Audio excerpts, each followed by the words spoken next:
O ensino e a aprendizagem sempre enfrentaram muitos dilemas.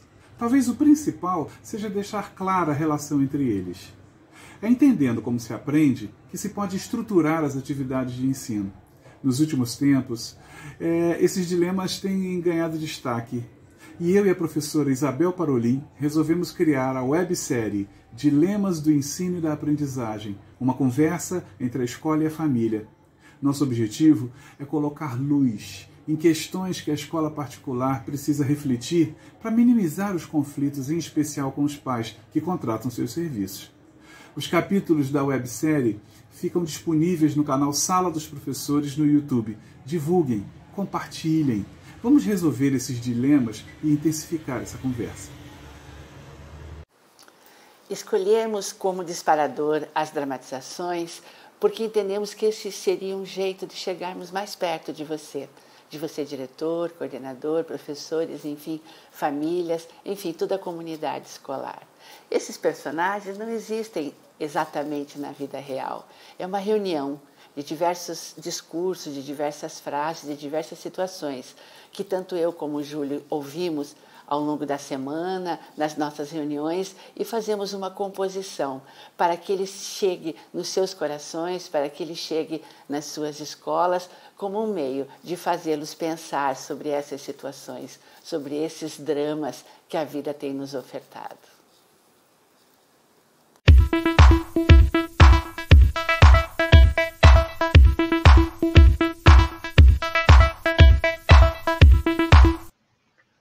Coordenador, é um prazer recebê-lo. Que bom que você tomou a iniciativa de me procurar. Eu acho que sempre que a gente quer conversar, você sabe, minha porta está aberta, sempre esteve aberta para você. Eu só não sei por qual motivo nós vamos conversar, mas tenho certeza vai ser uma alegria para mim essa nossa conversa.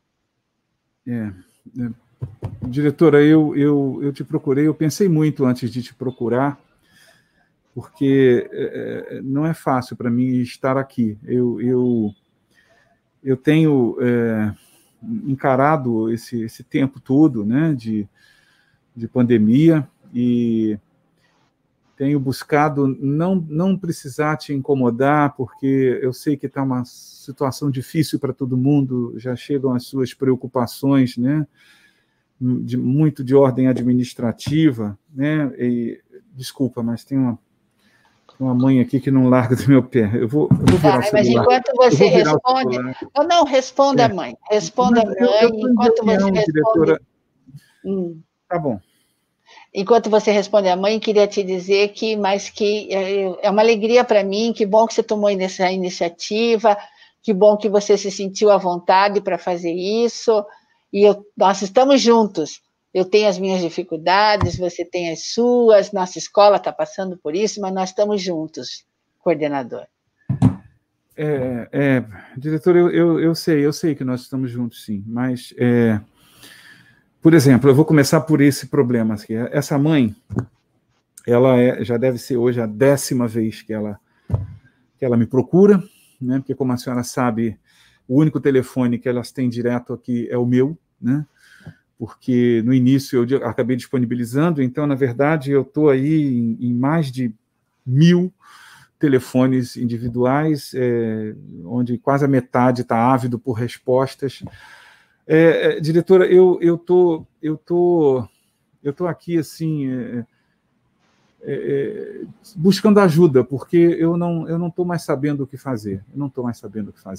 Eu estou numa posição onde todo mundo me busca para respostas, e eu não estou tendo respostas a dar, né? Eu tenho buscado, eu tenho passado noites em claro assistindo lives, eu tenho lido, eu tenho ligado para outra. Eu não vim aqui te buscar como primeira opção. Eu quero que a senhora saiba que eu, antes de vir aqui, embora tenha pensado muito, eu já liguei para amigos que são coordenadores de outras escolas, eu conversei com os outros coordenadores da nossa escola, e também não estou aqui como representante deles. Por favor, a senhora não entenda assim. Eu estou aqui falando por mim, mas devo lhe adiantar que, conversando com os meus colegas, a situação é basicamente a mesma, mas eu estou respondendo aqui por mim, né? Eu não estou sabendo mais o que fazer. Eu estou dividido entre atender pais, eu estou dividido entre atender professores, eu estou dividido entre ler a legislação para a gente, agora no final do ano, como que vai fazer o resultado desse ano de 2020. Eu estou dividido também com o fato da avaliação. Nós sabemos, né, como nós já conversamos, diretora, que nós não podemos reprovar esse ano. A coisa mais injusta do mundo é uma reprovação esse ano, mas a senhora sabe, eu já conversei isso também com a senhora, quantos pais estão cobrando, né, ou seja, que a avaliação seja feita ali na ponta da faca, como se tudo estivesse muito bem.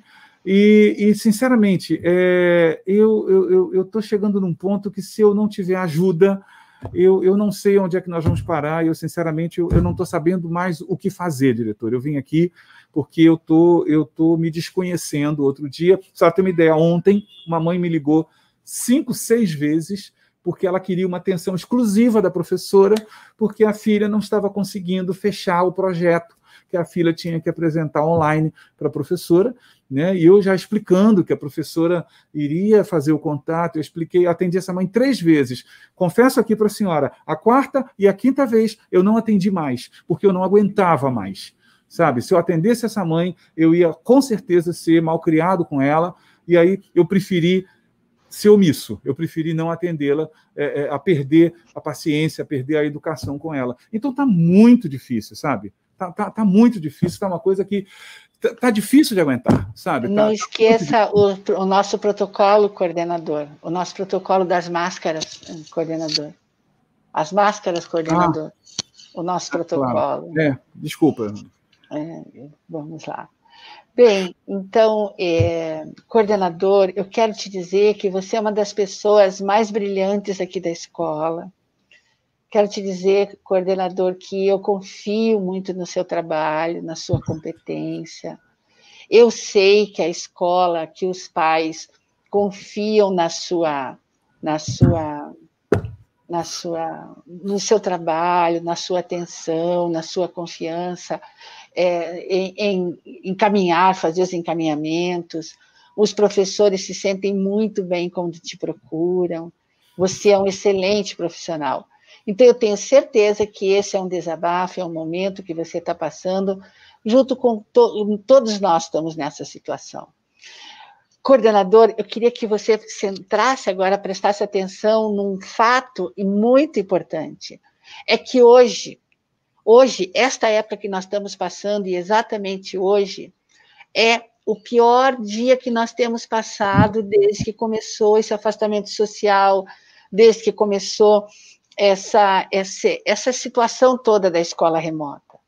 Nós não tivemos pior época do que agora. Essa época de transição, nós temos alunos na escola, nós temos alunos em casa, nós temos família que não quer mandar... Desculpa, deixa eu lhe falar sobre isso também. Os pais estão me cobrando como vai ser o início do ano letivo de 2021. Eu sei, a senhora sabe, todo mundo sabe, o Brasil inteiro sabe. Agora, os pais da nossa escola não sabem que isso vai depender de como que as coisas estejam, dos índices, mas eles querem uma certeza e uma garantia de se as aulas presenciais irão continuar. Uma coisa que eu tenho que dizer para a senhora, não está funcionando esse modelo que a gente pensou que ia funcionar, de professor dar aula presencial para os alunos que estão aqui e ao mesmo tempo, para os alunos que estão em casa, a mesma aula está sendo transmitida e ele tira a dúvida de aluno presencial, tira a dúvida de aluno que está à distância. Essa tela interativa que a gente investiu tanto, diretora, os professores já estão à beira de um ataque de nervo. Se eu tenho ideia, o aluno de casa, ele pode interagir com os alunos que estão presentes, ele pode, inclusive, escrever na tela, né? É só o professor liberar. Tem aluno em casa que simplesmente está escrevendo palavrão na tela, sabe? E aí os alunos presenciais morrem de rir, sabe? E o professor, naquele momento, não sabendo muito lidar com aquela situação, simplesmente manda me chamar. Ainda tem isso, né? Manda me chamar quando eu estou prestes a ter que fazer um atendimento, quando eu estou tentando resolver um problema de avaliação. A senhora sabia, diretora, que ainda tem alunos que não cumpriram as atividades do primeiro bimestre e que os pais estão me cobrando uma recuperação do primeiro bimestre? Porque no primeiro bimestre eles simplesmente estavam traumatizados. Eles simplesmente não quiseram fazer. Os pais te disseram que estavam trabalhando e que não estavam aqui para ficar no lugar dos professores. E aí, simplesmente agora, né, que vai chegando dezembro, todo mundo correndo ao mesmo tempo, e eu tendo que ir à sala de aula chamar a atenção do aluno que está em casa escrevendo palavrão na lousa. Professora, desculpa, eu sei que eu estou me excedendo, mas eu não estou aguentando. E eu estou vendo que você está mesmo muito nervoso.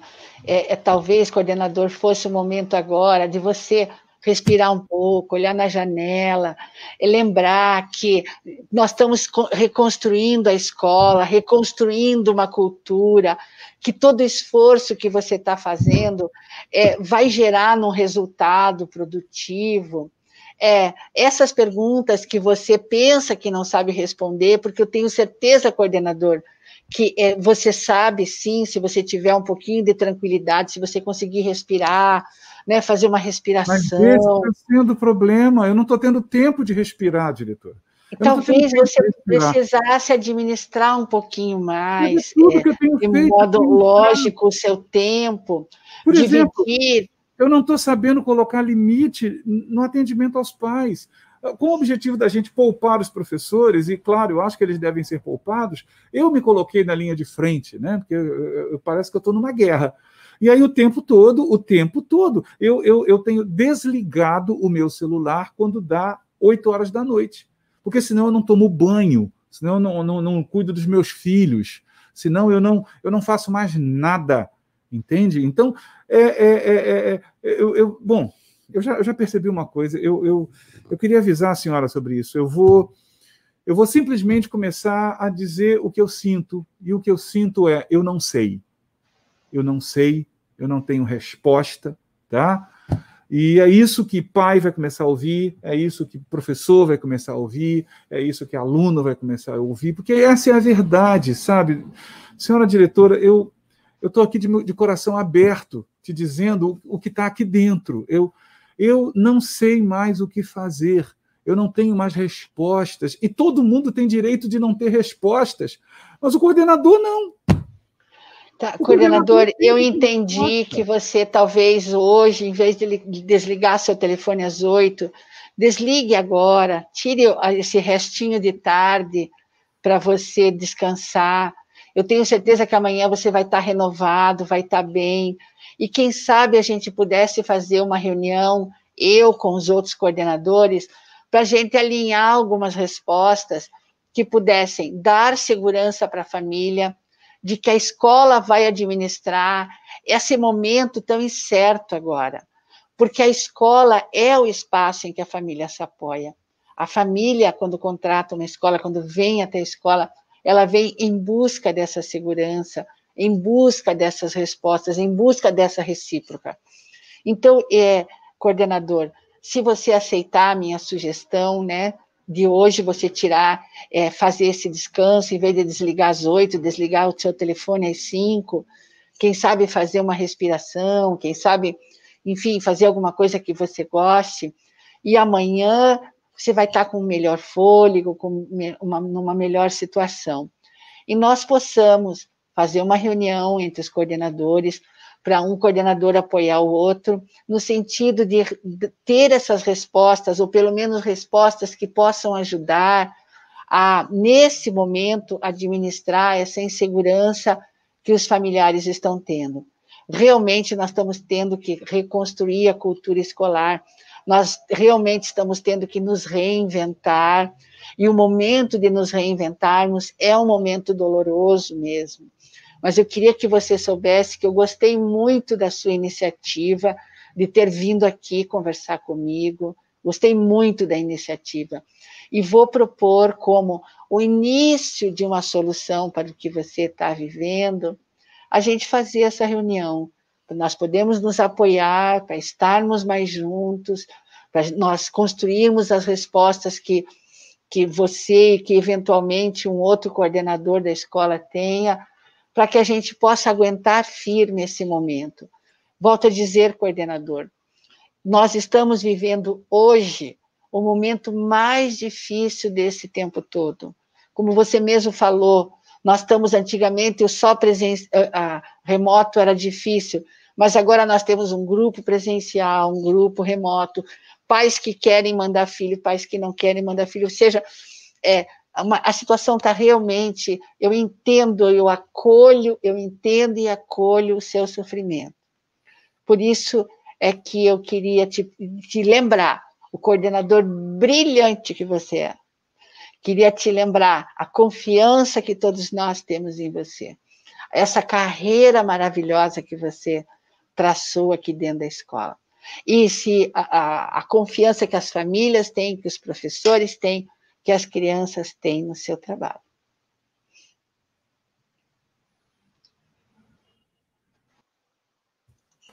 Já somos nós. Mas, Júlio, eu quero te dizer que no desempenho do papel da diretora, eu me solidarizei muito profundamente com esse papel. Que difícil que é ter que gerir todo esse processo. Eu me conduí ao desenvolvimento desse papel de coordenador que você fez, Júlio. Foi bem difícil manter a pauta, porque vale a pena lembrar a todos que estão aqui conosco que essa pauta a gente faz em cima da maioria de depoimentos que a gente recebe, né? Isso não é uma escolha aleatória, né? Então, eu desenvolvi uma diretora que a gente tem percebido bastante, ouvido bastante falar sobre ela. Nós juntamos vários perfis. Desenvolvi um coordenador que também represente a média do que eu tenho observado, né, nas consultorias, nas conversas que eu tenho tido com colegas coordenadores pedagógicos, né? E quero dizer a todos vocês aqui, eu me senti muito desconfortável nesse lugar e senti, Júlio, muito profundamente o quanto eu não consegui te atender. O objetivo era esse mesmo, né? Você não me atender. Exatamente, mas foi bem difícil. Infelizmente é o que está acontecendo, né? E o nosso objetivo foi exatamente tentar refletir um pouquinho agora sobre isso, né? Sobre esse desespero que o coordenador tem entrado, e eu tenho lidado com vários momentos de desespero de coordenadores, e com essa mensagem que você fez muitíssimo bem, né, Isabel?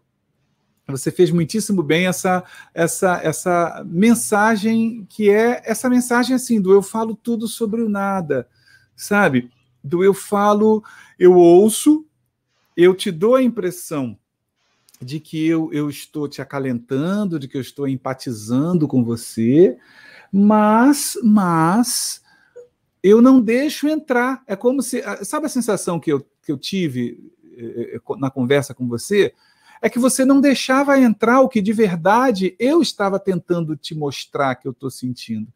E aí, quando você me diz que teve muita dificuldade, eu fico imaginando que os diretores também devem ter muita dificuldade de não deixar entrar o que de verdade o coordenador está falando ali. Porque eu acho que esse coordenador, pelo menos, que acabou de falar com você, ele estava falando assim, eu não aguento mais, está tudo errado, a gente tem que repensar tudo isso, a gente tem que começar a dizer para as pessoas que a gente não sabe direito, vamos, sei lá, vamos rediscutir essa coisa toda. E eu estava vendo na diretora um medo muito grande. Eu não sei se isso bateu em você, mas eu via na sua não empatia, no seu fechamento para mim, eu via um medo muito grande de admitir o e agora? Do admitir o que a gente vai fazer? Do admitir o não podemos desagradar os pais jamais, né? Ou seja, de manter isso a qualquer preço, né? E é isso que, infelizmente, está compondo a realidade de muitas escolas, né? E o que passou para mim, nossa, como foi difícil, porque eu entrei bem no papel, eu tive que entrar bem no papel para não perder a minha pauta. Tinha umas frases ali, por exemplo, de te elogiar, né? Umas frases feitas assim, de que, porque os coordenadores têm sido brilhantes mesmo, pelo que eu percebo, pelo que eu, assim, essa coisa brilhante que eu digo assim, de se reinventar, né? De lidar com coisas que eles não dão conta, né? Algumas áreas de desconhecimento mesmo, da própria da própria teoria que poderia embasar isso, do próprio momento histórico, o desconhecimento também, Júlio, de quem sou eu nessa instituição, né, esse ser humano. Mas o que mais foi difícil para eu fazer, Júlio, é quando você me vem com esse momento tão humano, né? Quando você abriu, porque, na verdade, eu entendi que esse coordenador abriu o coração para a diretora, como uma última alternativa, porque ele foi muito claro, você não foi a minha primeira opção de busca e tal, ou seja, você desconfiava que não teria um acolhimento ali, né? Mas o que eu senti como nesse papel foi esse coordenador não sabe o que fazer, meu Deus do céu, eu que preciso tanto dele, eu que conto tanto com ele. Mas eu acho que isso é real. Eu acho que isso é real. Eu acho que descobrir isso que você, como diretora, descobriu é apavorante mesmo para os diretores. Então, é assim, eu acho que a sua atitude, o seu sentimento, eles foram muito verdadeiros, você entrou mesmo no papel. Porque eu tenho observado isso. Na medida em que eu vou acolher esse coordenador humanamente falando, eu vou ter que me desmontar de um papel, né, que é um papel... que eu faço se eu sair desse papel? E o incrível, a busca da resposta e a busca da saída está em você se desmontar também. Sim, porque é ingovernável, porque isso não tem como dirigir esse navio, porque nós não sabemos exatamente qual o porto. E não tem como coordenar uma coisa que está descoordenada ainda. A pandemia está dando toque numa coisa que nós já sabíamos, Júlio, a gente já discutia, mas que a pandemia escancarou. Essa escola, do jeito que ela está estruturada, ela fica ingovernável, sobretudo, ela já era ingovernável sob o ponto de vista da indisciplina. Antes da pandemia. Isso, da indisciplina, alunos que não se apropriavam do conhecimento, que não se responsabilizavam pelo processo, enfim. Mas a pandemia enfatizou isso barbaramente, quando ela mostra que não há governança, não há como governar uma estrutura que não está, porque você não está com todos os alunos na escola, para você colocar um sentadinho atrás do outro e dizer assim, se você conversar, vou te mandar para o coordenador. A escola perdeu a sua ação territorial e, com isso, os papéis ficaram todos misturados. Isso aqui é uma coisa muito interessante, pegando uma fala do coordenador, né? Ninguém tem certeza, ninguém tem resposta. Os médicos não têm resposta, os economistas não têm respostas, os professores não têm resposta, mas o coordenador tem que ter resposta. Eu acho que isso é muito emblemático no papel do coordenador, porque é verdade, eu sinto isso como uma grande verdade. Né? E o próprio coordenador embarca nisso, porque, claro, embarca nisso, ele vai... Né, é uma cultura escolar, e, na verdade, a gente sabe que um grupo produz as perguntas para poder produzir suas respostas. Nenhum grupo vai produzir uma pergunta que não possa produzir resposta, mas é em grupo. Então, o papel do coordenador, Júlia, acho que tem muita coisa da coordenar, sob o ponto de vista, assim, do currículo da escola, da estrutura, da coluna dorsal da escola.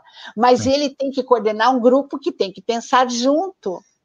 Não, a palavra coordenar ordenar com... Exatamente. Então, assim, junto. Então, assim, esse coordenador, ele está nessa situação que ele está, e ele está sozinho, está na situação que ele está, porque ele acreditou numa coisa, numa falácia, que ele tinha o timão na mão, que ele ia coordenar, levando para lá, levando para cá. Né? Então, acho que a grande resposta para essa situação é desmontar essa crença do lugar que ele está ocupando, que ele ocupa e que a diretora o coloca, porque o tempo todo ela valoriza o que ele fazia e faz até então. Você quer ver que quando você me elogiava no personagem, a minha vontade era te mandar para um lugar, sabe? Impublicável aqui, né? O lugar que eu tinha vontade de te mandar. Porque ficava muito claro para mim, que estava ali vivendo o coordenador, que você estava me manipulando. Para você se manter nesse lugar. Porque se você não se mantém nesse lugar, eu também não posso me manter no meu. Você vai se desmontar. Então, quando você falava assim, excelente, quando você falou desliga o telefone às 5 e respira, Olha, eu me segurei para não Em vez ser... de desligar às 8, desliga às 5. Exatamente, eu achei... Aquilo é cínico, mas é real. Aquilo é cínico, mas é real. E aquilo é dito não por cinismo, aquilo é dito também por desespero, porque isso também é um desespero. Eu acho que essa fala da diretora, por mais tranquila e serena que ela possa parecer, ela é uma fala desesperada. O coordenador estava se mostrando desesperado, né? Mas a diretora também estava desesperada. Agora, é uma maneira... É uma forma cruel de desespero, né? Porque desespera mais o outro. Né? Ou seja, tipo assim, até porque não resolve, né? E aí, Júlio, nós podíamos encaminhar agora uma coisa assim, né? A minha vontade era dizer assim, coordenador, nós estamos fazendo tudo errado, vamos parar tudo e vamos pensar junto. Isso. Vamos parar tudo e vamos pensar junto. Por que está tão difícil, Júlio? Porque a escola está tentando retornar ao que era. Não, a escola está tentando parecer que não saiu do que era. Exatamente. E não, isso é impossível. Ela saiu, ela nem saiu. Exatamente. E isso é impossível. Eu fiz uma live hoje para uma cidade que eu, minutinhos antes, fiquei conversando com uma pessoa da Secretaria de Educação. Aí ela aproveitou e falou assim: professor Júlio, posso aproveitar esses minutinhos e conversar com o senhor sobre o meu filho? Falei, pode, o que está acontecendo com o seu filho?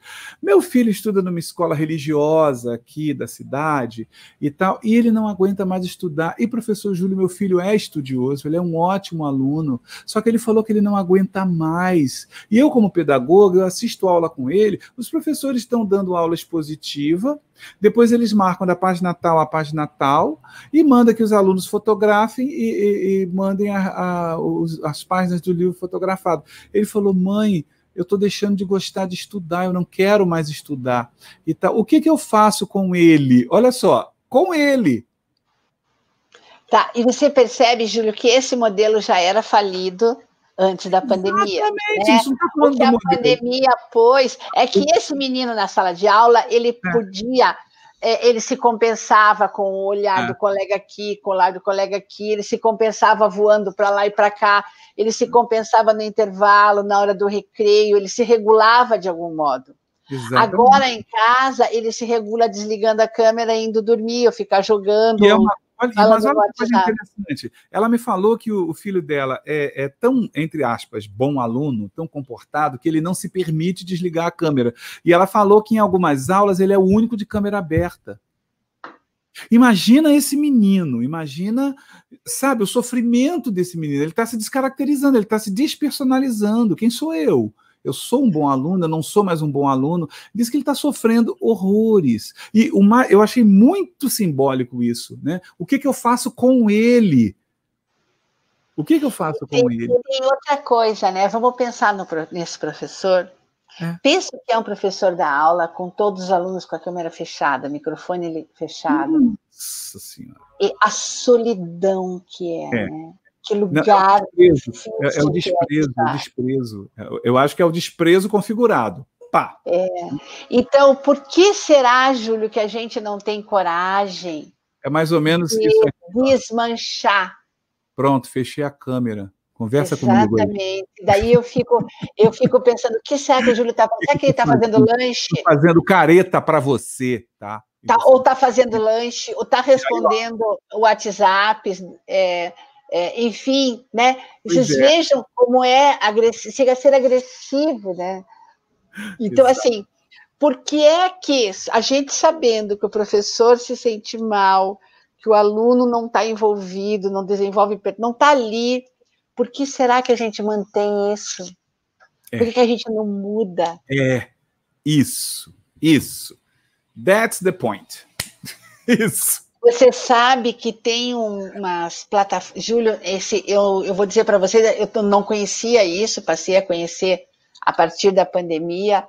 Por exemplo, uns sites, uns youtubers, que os jovens clicam, eu fui atrás desses, que tem coisa de história, que tem coisa de geografia, de ciências, de música, que daria para dar aula estupenda, que tem uma linguagem jovem, uma apresentação jovem, que a gente gosta também, porque é um jeito diferente de tratar a Primeira Guerra, a Segunda Guerra, temas polêmicos.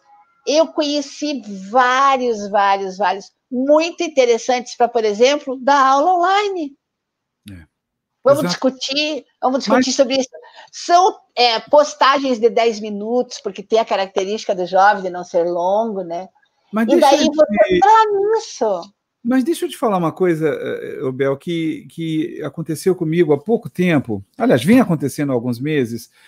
Eu ir lá para junho, eu já estava fazendo isso, maio, junho, buscando e fazendo uma curadoria de aplicativos e de sites para oferecer para os professores, para que eles investigassem, entrassem, futucassem, né, e tal. Eu pegava eu fiz uma relação de aplicativos gratuitos, eu falei, olha aqui, estou passando o link para vocês, né, entra e vamos na nossa próxima reunião, o que você descobrir, você passa para outro colega e tal. E uma dificuldade, mas uma dificuldade disso, o que eu comecei a fazer? Eu comecei a entrar em alguns, eu pegava, falava, sabe, eu vou aprender. Eu aprendia, a maioria é muito fácil, né? Aí, na próxima reunião com eles, eu colocava uma parte da reunião dentro do aplicativo e usava. Por exemplo, eu comecei a discutir avaliação com um grupo de professores e eu fiz uma avaliação via quiz, né? Via game, ou seja, eles acertavam, faziam um barulho e que não sei o quê, e aí ele ganhava uma vida e papapá, uma gamificação lá do processo e muito interessante. Eu nunca me esqueço, 38 professores de uma escola, né? 6 professores ficaram entusiasmadíssimos, tá? 4 professores ficaram levemente entusiasmados, tá? E mais 2 professores expressaram algum interesse. O restante continuou no discurso de que, mas como é que eu vou encaixar isso em história? Mas como é que eu vou encaixar isso em filosofia? Mas como é que eu vou encaixar? Assim, tipo, eu pensei, deixa eu levar uma coisa mais vivencial para eles verem que é possível, e aí eles vão ter tão somente a busca de contextualização com a sua área. Mas não, eu ouvi a seguinte resposta: busca como é que vai ser em filosofia e me traz. Busca como é que eu faço em história e me traz. E aí, no final, eu sinalizei para eles também, né? Exatamente como a gente está conversando aqui, eu de vez em quando faço isso, eu sinalizei, eu falei assim, olha, eu preciso dizer coisas para vocês, né? E coisas assim que eu não sei se vocês vão gostar muito de ouvir, mas a gente está aqui para crescer, não é verdade? Vocês sabem que o que eu tenho a dizer para vocês é com carinho, né? Com todo o amor possível, eu me coloco no lugar de vocês, eu também dou aula, eu sei o que é isso e tal, eu procuro preparar todo o terreno, e eu disse o que eu percebi, né? Ou seja, de algumas coisas, não disse assim como falei para você, mas chamei a atenção para isso. E aí eu fico me perguntando, eu estou falando isso lembrando da pergunta que você acabou de fazer, por que diante de todo esse sofrimento eu não mudo? Sabe? E, Júlio, tem uma coisa, né? Você veja o que a academia fez conosco, o que a nossa formação fez conosco. Porque para que existe a geografia?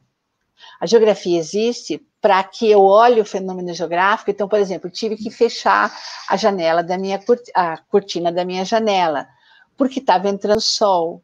E agora, aqui em Curitiba, eu moro em Curitiba, são 17 horas, são 18 horas, tá? Tem sol, porque eu moro no sul do país, porque é mês de novembro e tal. Se nós estivéssemos com o pessoal de Recife, tá? Já estaria de noite, tá. Então, a geografia existe para que eu entenda, quando eu estiver em Recife, quando eu estiver em Curitiba, a diferença climática, para que eu olhe para lá, da minha janela, Júlio, dá para ver a Serra do Mar.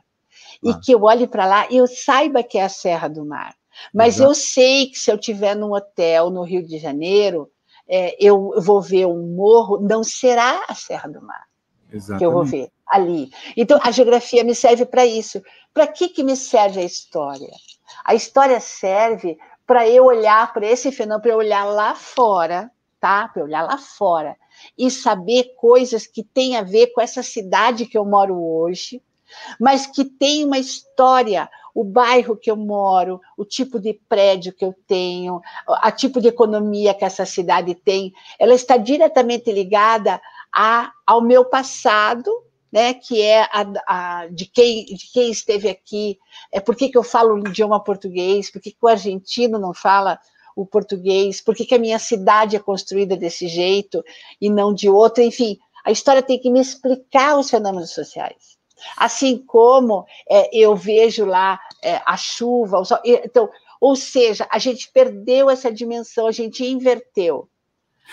Hoje nós vemos um grupo de pessoas que vivem distantes da ciência. Mas isso é porque, eu não sei se tem a ver com a formação do professor, ele não consegue ver geografia na luminosidade do sol que estava no teu rosto. Ele não consegue ver geografia, não consegue ver história na pandemia. Né? E como tem história na pandemia? Quando foi a última pandemia que tivemos? Já vivemos isso antes? Né? Ou seja, será que tem alguém vivo que já passou pela pandemia da gripe espanhola? Né? Vamos ver, você sabia que já teve... Outro dia eu recebi uma ilustração fantástica das máscaras que se usavam na gripe espanhola, né? Ou seja, aquelas máscaras de lata, né? Grande, porque crianças brincando com aquela máscara enorme, né? Em plena gripe espanhola, era como as crianças brincavam. Olha a história ali presente. Sabe esse olhar de percepção do conteúdo na realidade do aluno? É isso, decididamente é isso que falta ao professor. Porque, por exemplo, eu ouvi uma professora de inglês, dizendo para mim que não sabia mais o que fazer. E aí, eu a princípio, eu falei, eu quase que não acreditei, eu falei, é mesmo? Mas o que você tem feito? O que você fez que já deu errado? O que você considera tudo? E ela não conseguia enxergar o inglês na vida, o inglês. Então, você veja, Júlio, como os professores estão precisando de apoio nesse momento, né? Como o papel do coordenador, inclusive, agora eu vou puxar aí você como coordenador que desempenhou aquele papel. Calma que você não é do lugar daquela diretora, mas é do lugar de uma psicopedagoga, né? Eu trabalho com aprendizagem. O quanto nós precisamos transformar a formação dos professores, ajudá-los a ver isso, né? Eu me lembro sempre, Júlio, do Eduardo Galeano, que tem um texto maravilhoso, que ele conta de uma criança que foi ver o mar pela primeira vez com seu pai. Aí, quando ele olhou o mar assim, ele olhou para aquilo tudo, e o mar é uma grandiosidade, né? Ele olhou para o pai e disse assim, pai, me ensina a ver. Porque isso é tão grande, tão grande, tão grande, que você precisa de alguém que te ensine a ver. Então, eu penso, Júlio, que quão importante é, porque nós estamos vivendo um momento muito importante que a gente pode aproveitar para mudar a cultura escolar, né? Isso. Tornar a escola menos difícil para o professor, menos difícil para o coordenador, mais agradável para esse aluno, né? Uma escola que seja... que priorize o que a gente sentiu que a pandemia demonstrou, que é a falta de seres humanos mais humanos. Veja, eu achei lindo, Júlio, o coordenador que você fez, que meio que se despe, né? Ele abre a alma humana dele naquele momento, né? Assim, a alma dele, ele mostra aquilo. Eu não aguento mais, eu não sei dar resposta a esse lugar. Essa roupa está muito difícil para vestir, né? E ele não encontra alguém que acolha, que entenda, que acolha aquela alma humana, né? Não aquela roupa tão apertada. Sabe o que está me ocorrendo aqui, Bel? Quando a gente chega à conclusão, né, que eu acho que todo mundo chega a essa conclusão, que o professor precisa de ajuda, né? Eu fico pensando o quanto que o coordenador precisa de ajuda dobrada, triplicada. Porque, oficialmente, quem é que ocupa o lugar de ajudador do professor? É o coordenador, né? E esse coordenador também não enxerga a geografia no raio de sol. Esse coordenador também não enxerga história na pandemia. Ele não consegue enxergar inglês no mundo, porque ele também não teve essa formação, percebe? Ele não consegue nem se ver, né, Júlio? Ele não tem tempo nem de se ver. Ele não consegue nem ver que uma câmera na sala de aula, para o professor dar aula ao mesmo tempo para os presenciais e para os que estão em casa, é uma coisa, no mínimo, enlouquecedora, e pode ser tudo, menos ensino híbrido isso, né? Então, percebe? Mas ele não tem também essa formação, ele também está precisando de ajuda. Então, eu acho que esse momento, eu acho que quando você diz assim, caramba, a saída, o que eu queria falar para você, mas eu não queria sair do papel, era o seguinte, nossa, está tudo errado, né, coordenador? Né? Ou seja, vamos rever a nossa escola, vamos sentar. O que aprisiona o gestor da escola para falar isso? A gente está aqui botando muito enfoque na escola privada, né? Ou seja, na escola particular. O que atrapalha? A imaginação do que vão pensar da escola e o quanto vão acusá-lo de não cumpridor do contrato, né? De não cumpridor... E o grande medo, né? De que isso provoque evasão e, com certeza, vai ter consequências que eu queria dizer aqui aos gestores agora um pouquinho, falar rapidamente, já está tendo evasão. E sabe por que está tendo evasão?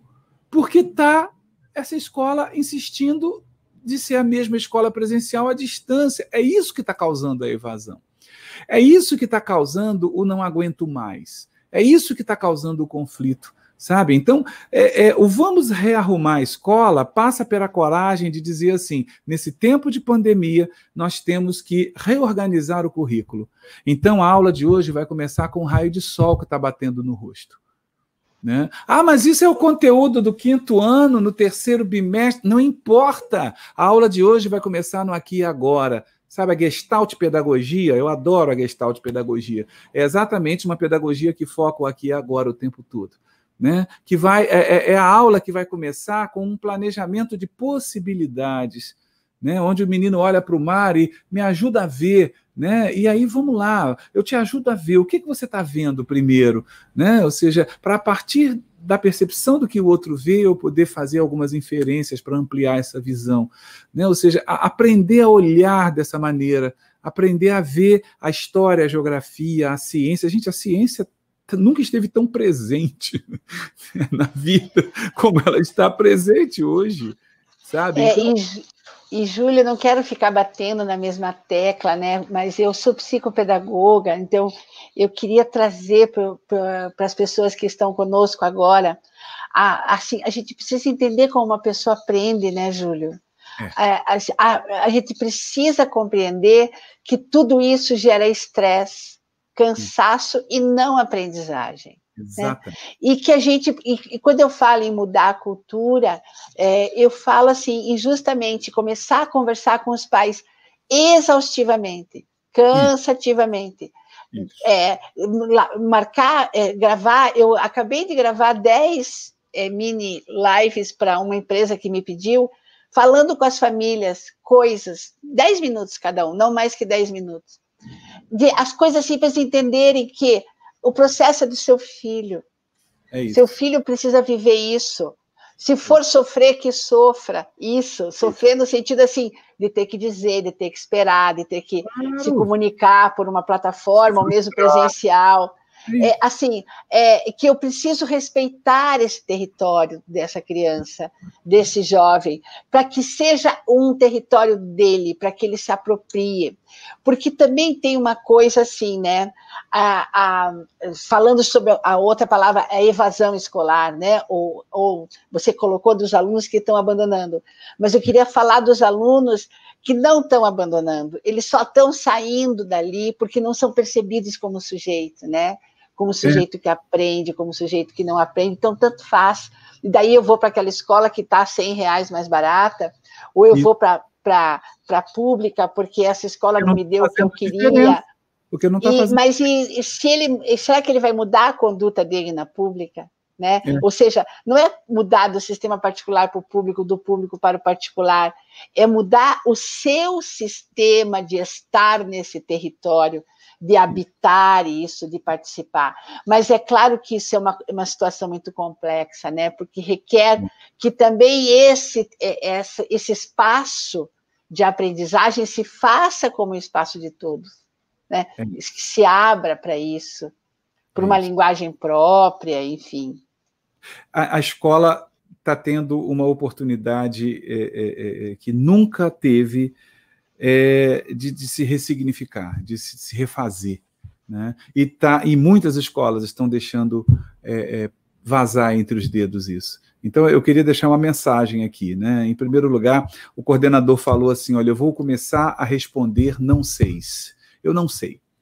Não sei. Estamos vendo. Eu acho que essa atitude precisa ser adotada. Sim. Claro, não é sair, né, como forma de rebeldia. Não sei, não. Mas, assim, olha, eu não sei. Mas a gente pode pensar isso. Vamos trazer isso para a próxima reunião, vamos buscar essa resposta. Vamos buscar isso, vamos conversar. Eu vou fazer o seguinte, eu vou discutir aqui com os professores, pai, e vamos ver o que a gente vai... Até porque, né, pai, realmente nós não temos essas respostas todas, a gente está em busca de respostas o tempo todo, né? E desconstruir essa certeza. Eu acho que é hora da gente desconstruir certezas, né? E os pais começarem a entender que a escola da dúvida é a escola. A escola da certeza é a pseudo-escola, né? É a escola que não está se apresentando como escola, é a escola da certeza. Pelo amor de Deus, pais, tenham medo das escolas da certeza, porque não há certezas. Nunca houve, mas no momento que a gente está vivendo, então, aí é que não tem certezas.